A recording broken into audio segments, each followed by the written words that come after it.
So now in this video we're going to look at a couple of lithium iron phosphate batteries that I got, not lithium ion, lithium iron phosphate. These behave quite a bit differently than lithium ion and lithium polymer, even though they're also lithium batteries. One of the reasons I liked this particular battery was because they give you a lot of information right here, specification. So the nominal voltage is 12.8 volts. That's pretty much what you can expect most of the time that you are using it. That is not a steady voltage though. Maybe lower, maybe higher. It also gives you the charge voltage. So this is not the voltage of a fully charged battery. If it's not attached to a charger, it's not going to be 14.6 volts. But you can raise the cell voltages. There's 4 series cells, so you can raise the total to 14.6 volts. At some point, they're all going to have the same voltage, and they'll have the maximum charge they can hold. Then you remove the charger, or the charger cuts off. You should use the proper charger. But in case, when the charger cuts off, the voltage is going to drip down to probably about 13.6 volts, and then hold there steady when it's fully charged. So now another reason why I like these batteries was because when I ordered them from Amazon, they were sold at the same time from the same seller. It was just one purchase and you got 2 batteries. You could also buy it independently, but it was a little bit cheaper with 2 of them, I think. But in any case, I like the details written on there, and also these fit on camera pretty well, as you can see there. So in future videos, I'm going to show connecting these in parallel and in series. Before you even use these though, you want to fully charge them, because they're not like lithium ion batteries where you know a lot about them based on their voltages.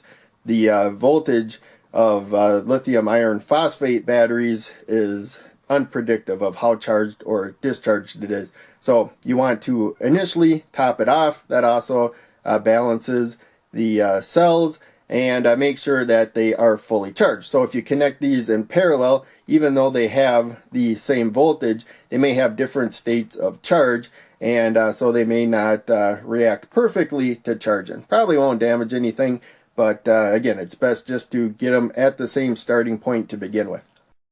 So now I haven't done anything with these yet, so I figured I would measure our voltage.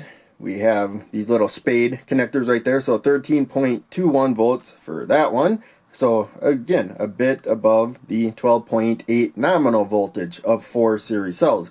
And there again, we got 13.21, the same exact voltage. If these were lithium ion batteries, we could already connect them parallel. It wouldn't matter, but since they're lithium iron phosphate, they still may not have the exact same state of charge, so you want to completely charge both of them.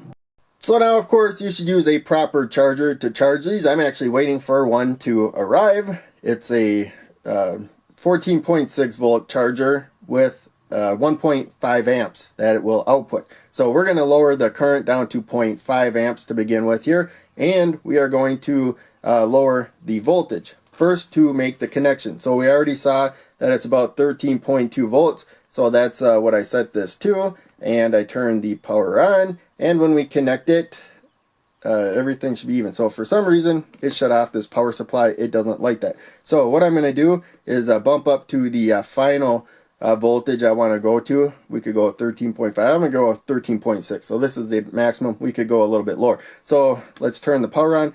There we go. So now we got about half of an amp of current going through here. Again, the charger I bought is 1.5 amps. The battery says 7 amps, but that is what's called 1C. It's a 7 amp hour battery. So 7 amps would be the current that you can get over an hour. You want to drop that down to about 0.2C, which is a fifth of the current. And so about like 1.2. And so yeah, it looks like we are ready. We are constant current, so it is still charging. At some point, it's going to get about 13.6 volts, and the current's going to go down, and that's when we want to stop this part of the process. So now we see a constant voltage, not a constant current. Let's do set there. I don't want to punch in the right thing right now. We do have a little bit of current still going in there, but we're going to go to the next phase here. So this is what tops off the battery. So we want to go set, and again, be careful. We could do 14.6, so I could just bump that up 1 volt.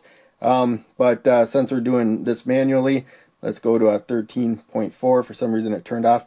Okay, so 14.4.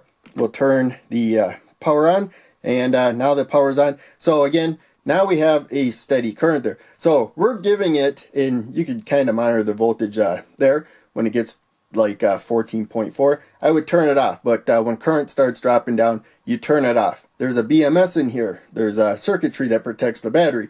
It should turn it off when it is fully charged. But you don't want to just depend on that, cut the power. So, and a battery charger made for lithium iron phosphate, which is LiFePO or LiFePO4 battery, the circuitry in there should cut off when it's overcharged, and it will also cut off the battery if it's over discharge. So if you use this until it's completely dead, the circuitry might disconnect so that none of the battery power comes to the outputs at all, and then you have to restart it. But again, this is not intended to be a detailed video. I'm working on gathering all that information that I can make one aimed at people just starting out. This is a very broad topic, how to get the maximum out of these for the most part. But the basics aren't terribly complicated, but they are important to know. And so we got that charging. Looks like it's going to be a while. I'm going to just keep checking this manually.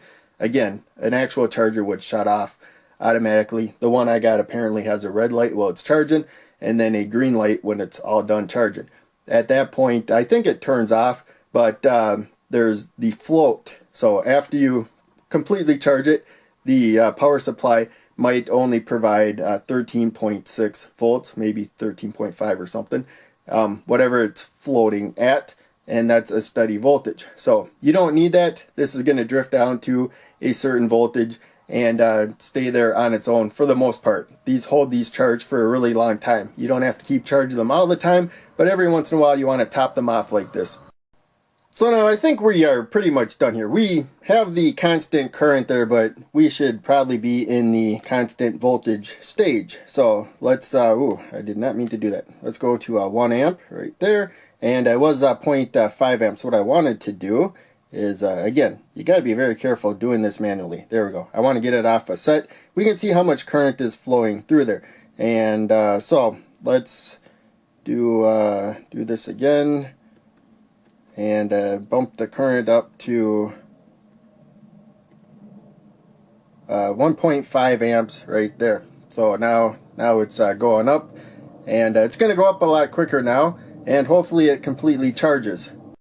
So now this has been going on a while. This was 14 volts, and then it dipped down, although I did touch the battery. I don't think that would affect it though. But any case, I'm going to end this here. To stop the charging, I'm actually going to disconnect the cable just to make sure. Now it's just showing the voltage of the power supply, just to make sure that there's no way this power supply can influence the battery or vice versa.